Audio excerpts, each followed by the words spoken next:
Mati kutu di tangan Jokowi. Refly Harun ungkap Prabowo tak berkutik tanpa restu. Buat saya, Prabowo Subianto itu sangat spesial.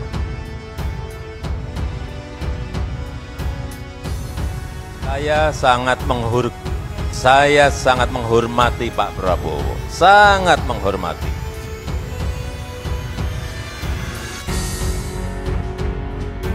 Kalau dalam beberapa kesempatan Pak Prabowo beberapa kali menyampaikan bahwa beliau merasa sangat cocok, merasa sangat sayang dengan saya. Ya, begitu juga. Itu juga yang saya rasakan.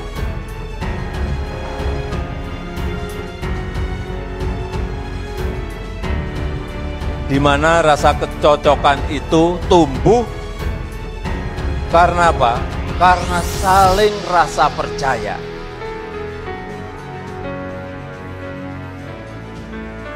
Karena saling rasa percaya.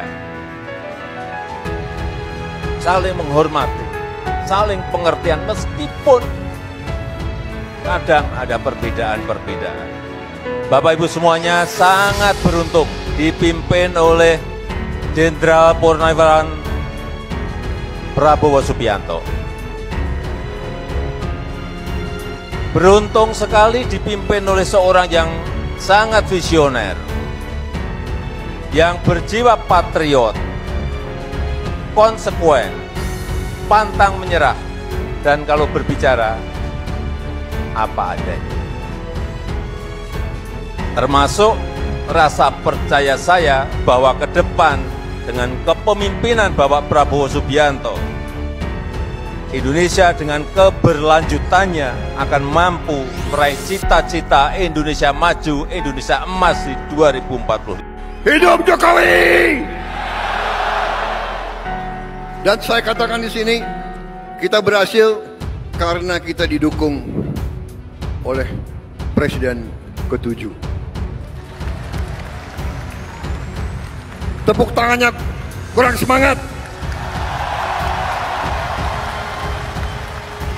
Semangat lagi. Hidup Jokowi.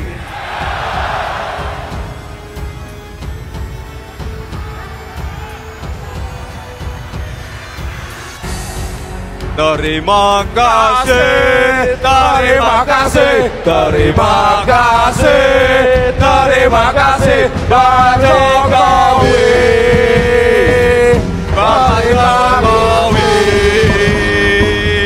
Terima kasih, terima kasih, terima kasih, terima kasih, Pak Jokowi.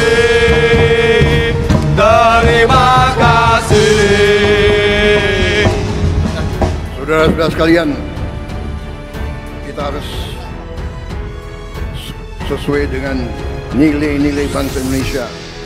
Hormatilah mereka yang berjasa, hormatilah mereka yang telah berbuat baik.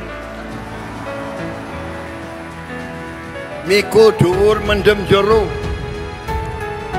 Itu tradisi kita, itu adat kita. Cari kebaikan, bukan kejelekan. Cari kebaikan, bukan kejelekan. Dari 48 menteri, setidaknya 18 menteri itu mereka yang pernah diangkat di era Jokowi. Ini bagi sebuah kementerian kabinet ya luar biasa. Bayangkan antara kabinet Jokowi 1 dan Jokowi 2 saja, kadang-kadang tuh bedanya bisa sampai berapa persen. Tapi ini bayangkan lebih dari 30% kabinet Jokowi masih dipakai oleh Prabowo. Ini mengindikasikan, waduh, ternyata seperti Adi Masardi bilang, yang perlu dilakukan Prabowo itu cuma satu saja, dan itu sulit. Bukan mempersatukan kita, tapi mempersatukan antara kata dan perbuatan. Bayangkan, dia bilang kita berantas korupsi, kan begitu? Tapi yang dia lantik orang-orang bermasalah, ya kan? Ada Mr. B, ada Mr. L, ada Mr. A, saya nggak bilang Erlangga ya, saya bilang A ya kan, gitu ya. Ada Mr. A, ada Mr. E misalnya, sudah jadi tersangka, dilantik lagi. Bayangkan. Pelaku yang berpengalaman dan saya tidak sebut namanya ya, tapi satu top 10 konglomerat di negeri kita. Oke. Ya. Itu pernah bicara ke saya, ya Pak Tom di periode pertama, Pak Tom tolong dong ingetin Pak Presiden, ya kalau proyek infrastruktur itu dibiayai pakai APBN, kemudian ditugaskan kepada BUMN, perkiraan beliau itu kira-kira 40% dari nilai proyek dimakan korupsi. Oh gitu ya? 40%. Jadi kan mirip-mirip dengan angka 36% tadi. Oh, oke. Ya kan? Jadi ini rada nyambung nih, rada nyambung ya. Jadi mungkin jumlah atau rasio program yang dikorupsi mungkin sudah mencapai, ya katakanlah secara konservatif 30, bahkan mungkin sampai 40%. Dan itu kelihatannya konsisten. Jadi proyek infrastruktur di BUMN, proyek strategis nasional. Pakar hukum tata negara, Reflay Harun menilai bahwa Presiden Prabowo Subianto kini sudah mati kutu dengan restu-restu dari kawannya, terutama Presiden ke-7 RI, Joko Widodo, Jokowi. Seolah-olah kalau punya masalah dengan Prabowo, dan masalah itu harus selesai, atau mau diselesaikan, Anda datanglah ke Jokowi, minta restu, ucap Reflay, dikutip dari YouTube-nya, Jumat tanggal 7 Maret tahun 2025. Karena restu Jokowi akan membuat Prabowo kemudian mati kutu, sambungnya. Menurut Reflay, hal ini terbukti secara gamblang, dengan runtutan pembelaan Prabowo terhadap Jokowi belakangan ini. Bahkan, Prabowo seolah-olah menjadi tameng terkuat untuk Jokowi dan siap melawan siapapun yang akan menjatuhkan serta menjahati Jokowi. Reflay mengatakan bahwa kini tidak ada perubahan yang signifikan terhadap pemerintahan di Indonesia. Padahal, pemerintahan Indonesia sudah mengalami pergantian pemimpin. Namun rupanya, kebijakan yang ada pun tidak berubah sama sekali. Yang jelas tidak ada perubahan yang signifikan dalam pemerintahan Indonesia, ujarnya. Walaupun yang berkuasa sekarang adalah Prabowo Subianto, tetapi belum terlihat bahwa he is the real president, yang control everything dan 100%, itu yang terlihat, tambahnya. Ia berpendapat bahwa ambisi politik yang menjadi realita dengan mudahnya mengalahkan prinsip Prabowo yang begitu kuat. Prabowo, dari seorang oposisi yang vokal menjadi loyalis Jokowi yang berkomitmen melanjutkan kebijakan-kebijakan yang dulunya ia kritik keras. Sikap Prabowo belakangan ini juga terlihat kerap memuji Jokowi. Prabowo memuji kepemimpinan Jokowi hingga ilmu politik yang dimiliki Jokowi. Hal ini diungkapkan Presiden Prabowo dalam pidato dalam apel kader Gerindra di Indonesia Arena, Jakarta Pusat, Sabtu malam tanggal 31 Agustus tahun 2025.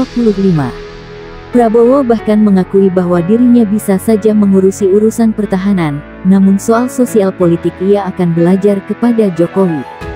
Bukan hanya soal memuji, Prabowo juga terlihat menjadi pagar terdepan bagi Jokowi. Ia mengungkapkan bahwa apabila Jokowi dicubit, maka yang merasakan sakitnya adalah seluruh kader Gerindra.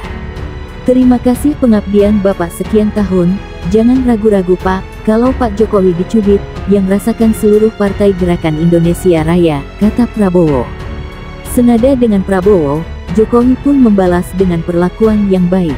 Jokowi menyebut bahwa Prabowo adalah seseorang yang sangat spesial.